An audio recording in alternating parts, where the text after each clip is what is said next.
So what do you want to go to next? What do you want to discuss about carbs now?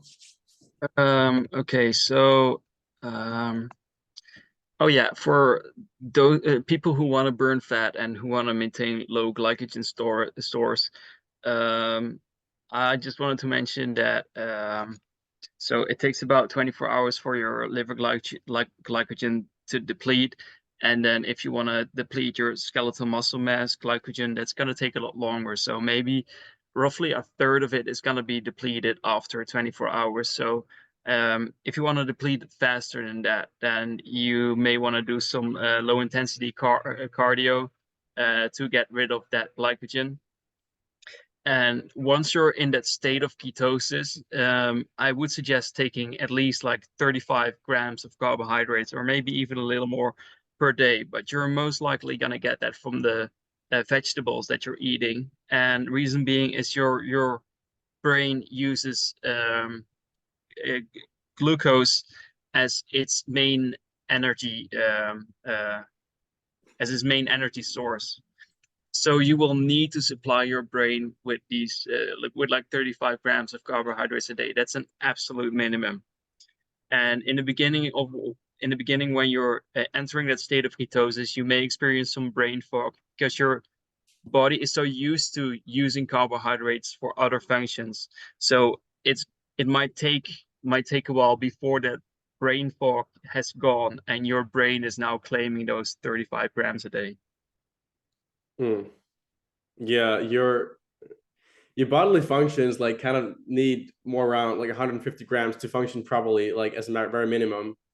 So being in a fasted state or in a ketogenic state, very stressful for the body because it's like constantly lacking carbs and it needs to basically use other sources to create those carbs. So from muscle, from basically from like stored fat as well to create those carbs that are actually needed to function properly, which is why it's so stressful for the body to be in this ketogenic state, to be in this fasted state, because it has to convert these other sources to create the carbs it actually needs to function properly. So that's why like I wouldn't advise anyone to like be in a prolonged ketogenic or fasted state because it's so stressful for the body and it really hurts in long term to do that.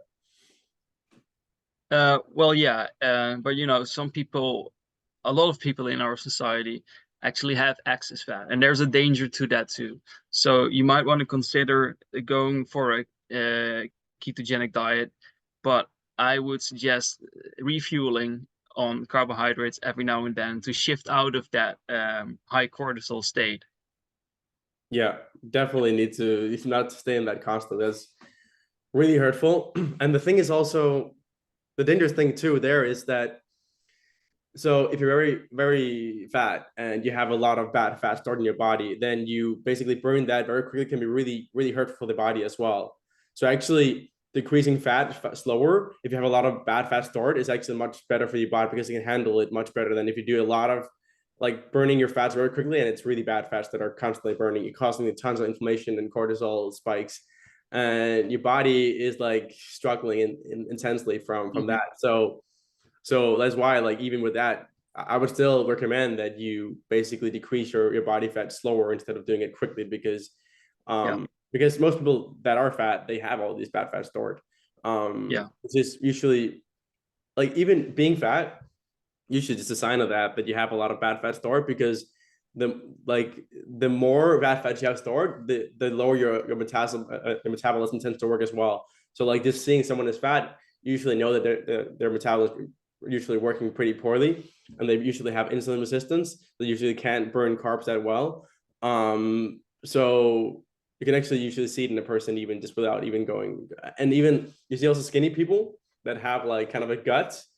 So again, this is the same thing. They have tends to have really bad fat stored, and like burning a lot of fat quickly for them can really hurtful for their body. And I wouldn't advise that to anyone. But again, talk to your doctor about Yeah. all this. Not recommendations for anything, but I'm just this is how it usually works, and how you usually see metabolism changing based on the body fat you have in your body stored. Yeah.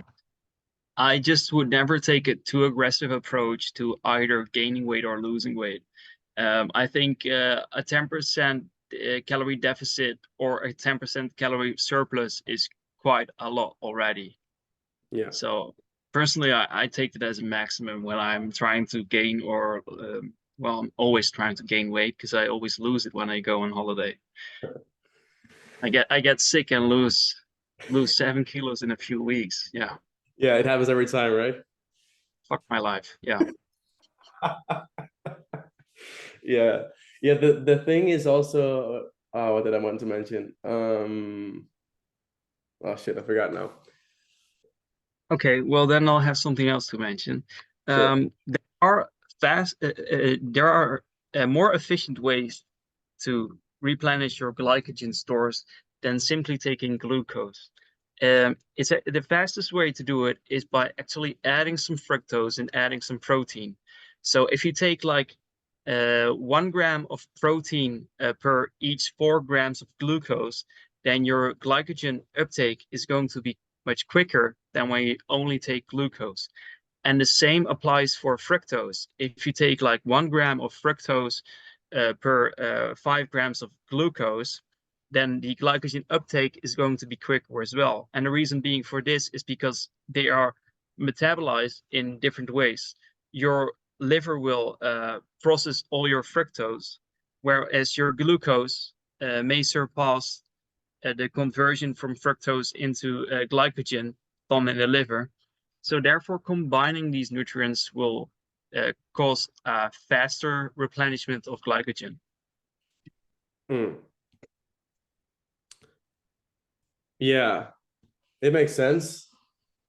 So even so, you have to think about also, yeah, how much you've been in a ketogenic state or a fasted state, how quickly you want to do this. Because if your body is not used to consuming carbs at this stage or for a while, then it's going to be really hard for the body to digest it because it kind of like lost the function, and your insulin function works a lot worse when you are in a ketogenic state and in a fasted state. When you go back to eating carbs, you should have to go slower because otherwise your body can't handle it, and you kind of basically have a huge spike and then crash because your body is not used to that, because it's going to take a break because of your diet or your fasted state or whatever.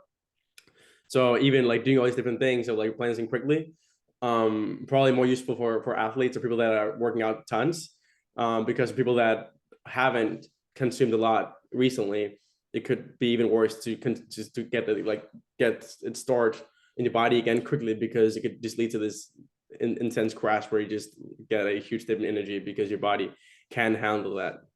And I remember now what I wanted to mention before. So yeah, say if you're trying to lose or gain weight, having the opposite is usually a good idea as well. Like having like 1 day or something per week where you actually have the opposite. So if you're trying to gain weight, having 1 day where you like get back to maintenance or get below maintenance is good to like help the body kind of get back to balance and not get like excessively stimulated or not stimulate enough from that. So also the same when you're trying to lose weight, your metabolism will decrease if you keep on going with that. So you keep on trying to like lose weight, keep on doing like decreased amount of calories, which is why having like 1 or 2 maintenance days something per week is really helpful for the body to be able to have a stable metabolism, not decrease it excessively. Because if you keep on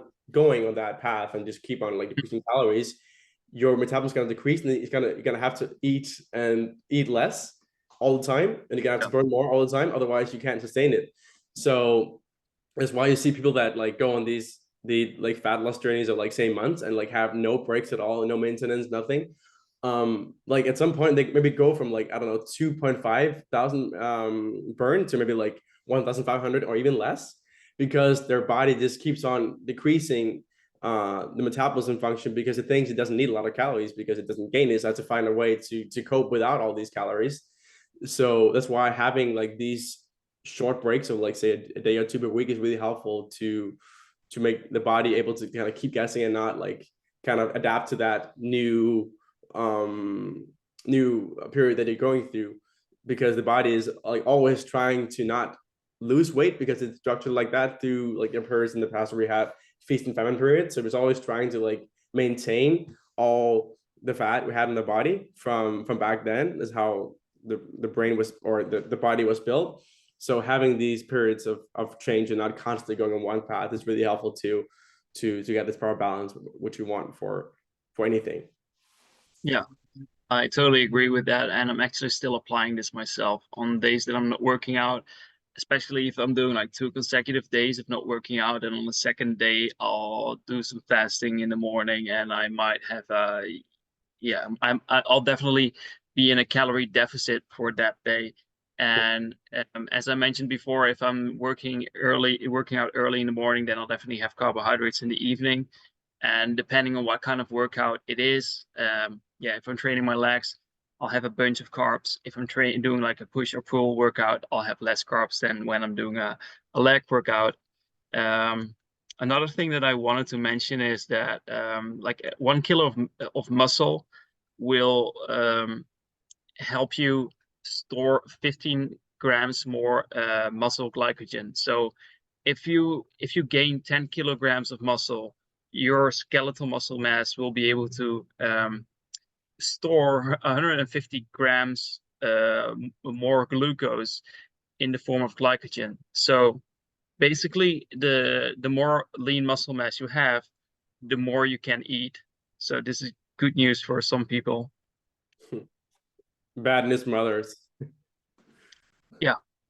But yeah, it's also a way to explain also why it's so, or part of the reason why it's so good to also put on muscle, because your body is able to basically use a lot more fuel. And that's also why you see people when they put on mass, put on muscle, that they're usually able to keep better shape and stay more fit easier, because they have natural burning of carbs by just the muscle they have in their body. And you see obese people or people that are not in shape, they usually have a lot harder time actually losing weight, because they don't have a lot of muscle in their body. So they don't have like this glucose sink basically stored or in the form of their muscle in their body.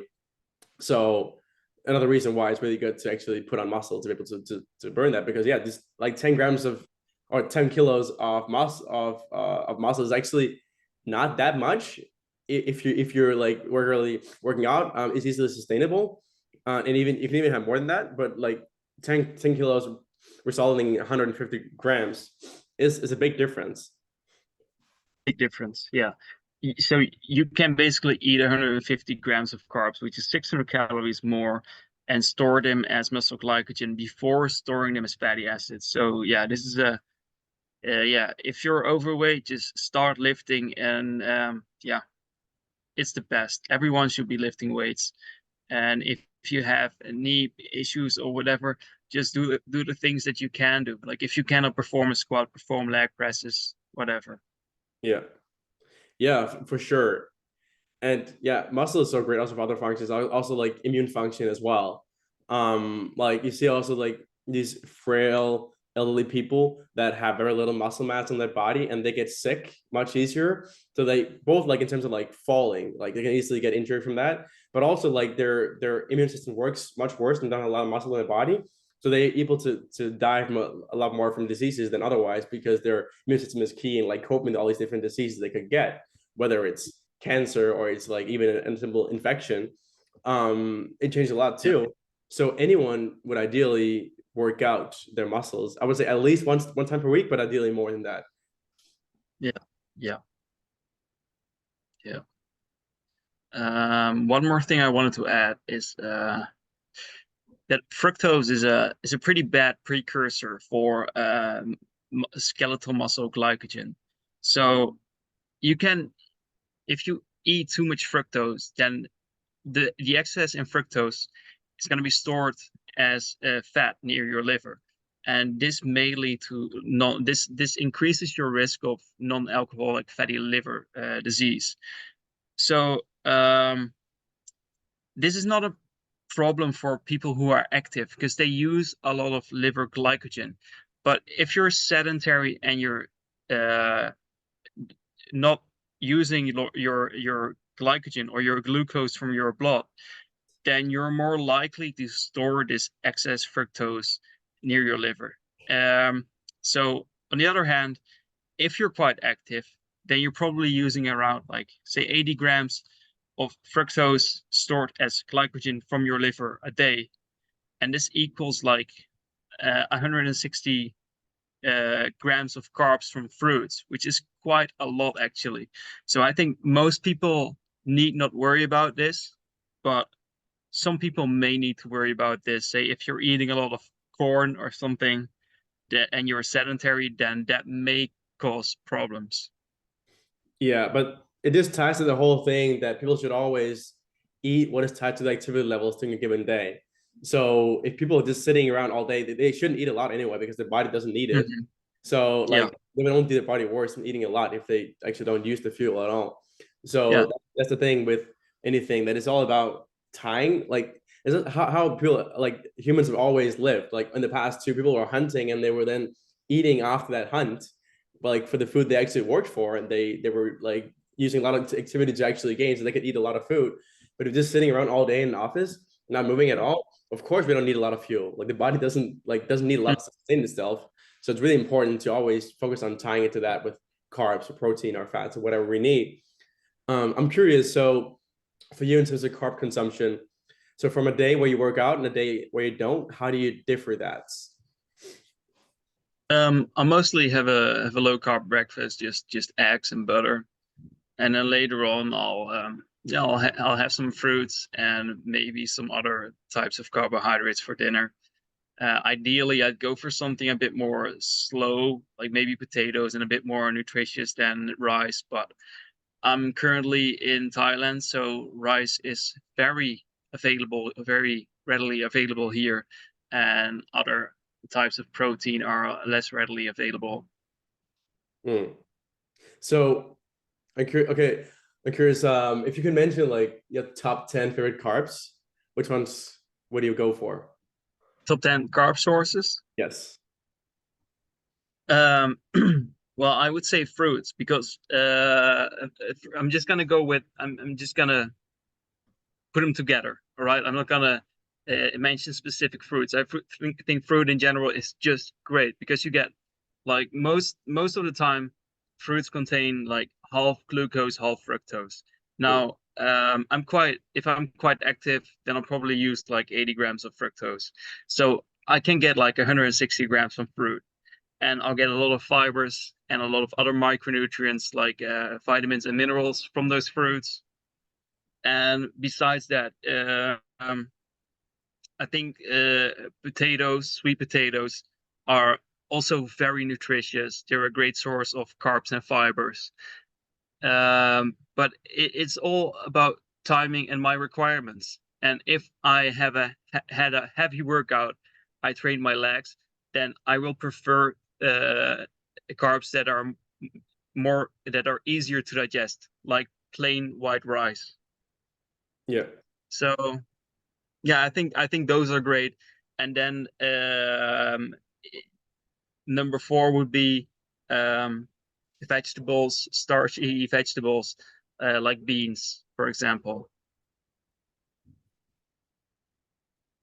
Wait. I think, So when you say beans, like do you mean legumes? yeah, legumes like black beans or lentils. Okay. So you would put them over starchy vegetables like beets, carrots, parsnips, stuff like that. Mm, yeah, I guess so. Yeah, I guess so for their fiber content and antioxidants. Okay. Although beets, yeah, I'm not sure. I do like my beetroot juice for other reasons. Like they contain a lot of metal donors, which are great in combination with exercise. Actually, if I am having pre-workout sugars, then I might have some beetroot juice. Yeah. I would actually. Carrots, yeah, it kind of depends. Like, do you need it for vitamin E, for vitamin A or not? If you're eating enough liver, then you may not need that. Mm. I would say that starchy vegetables are a lot more nutritious than beans or legumes overall. There are a lot more nutrients in them. The only difference is Yeah. like there's maybe a bit more fiber in legumes, but not that much. Starchy vegetables. There's a bit more carbs in starchy vegetables. I guess I'm not entirely sure about the ratio specifically, but I think they're pretty close too. But in terms of other things like minerals and vitamins and antioxidants and all that, it's a lot higher in starchy vegetables than it is in legumes. So I would definitely prioritize starchy vegetables over legumes. Okay. Okay. Yeah, maybe after this video I'll go and compare those. Tell me the results. What do you Yeah. find? All right, will do. Will do. So okay, then let's try the bottom then. Like, so which uh what would you say are the worst carb sources and which people avoid? Mm, yeah, of course, plain table sugar. They're just carbs. Yeah. If if you really need that many carbs, if you're a professional athlete and you need to perform the next day, then sure, have some table sugar. But if you don't need that many carbs and you do have enough, you have the capacity to digest foods that are more nutritious, then go for that. Hmm. Where would you put honey on the list? A good one. Well, I think honey is great post-workout. It's high glycemic and it's very nutritious.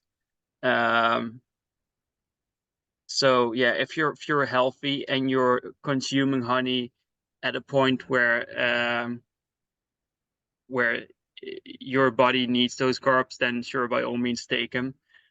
If you're quite a sedentary person and your insulin resistance is high, so you're more prone to diabetes, then I would avoid it. Or I would maybe take it with foods that slow down the digestion. Hmm. I guess it depends on how many. So a few factors. Your activity around the periods, when you consume it, how much you have storage, and also what Mhm. you're consuming it with. Yeah, So say if you consume it with like no other carbs, like of course you could use it as a carb source and you wouldn't need other carbs specifically. But if you're consuming tons of carbs with it and you don't need all the carbs, then of course it could be excessive. yeah, yeah. But like if you're having full fat Greek yogurt, yeah, sure, add Yeah. some and yeah, no problem. No Yeah, problem. and even if you have some berries with it as well, berries is quite low in carbs. If you add a honey to that, that's some sweetener, like that's totally fine, I would say as well. And again, as you mentioned, there are a lot of good things in honey. Also, really good for the immune system. Um, so I would definitely say that would be a good thing to consume as well. Like say if you're gonna have maybe like 150 grams of Greek yogurt and like 100 grams of berries and like say two teaspoons of like honey, that would be maybe like in total maybe like 15 20 grams of carbs. So like I wouldn't say that would be a lot at all, and that would definitely be something people could eat if they haven't eaten a lot before, of course, of carbs, and they wouldn't need that for the activity levels. Yeah, yeah. So yeah, high glycemic foods are fine if you really need it, but if you don't need them, then I would try and go for more low glycemic foods. Okay, anything else you want to share? Um, yeah, if you're depleting your glycogen levels and all of a sudden you're 2 kilograms lighter, then don't think you burned any fat. You just used up your glycogen storage because your body stores like 3 grams of 3 milliliters of water per gram of glycogen. So if a 70 kilograms average person would deplete their glycogen levels after doing 24 hours of fasting and some low resistance endurance training, um, then yeah, you're gonna be 4 kilograms, or then you're gonna be 2 kilograms lower in body weight, but none of that is fat that has been burned. So keep that in mind, that your body weight can fluctuate a lot, whether or not you have replenished glycogen stores or not. Yeah. Yeah, it's a good and simple point that people sometimes forget when they start losing weight. They're like, oh, I already lost a few kilos, but usually it's just the water weight first, and then the rest will come after. Yeah, it's a good point. And it also shows if you're depleted or not. And if you notice that, then you might want to get a little bit in soon to make your body get back to baseline. Yeah. Right. And that's it for me. Good. I don't have anything else as well. Then let's just end it here then. All right. Thanks for watching if you're still with us, and until next time.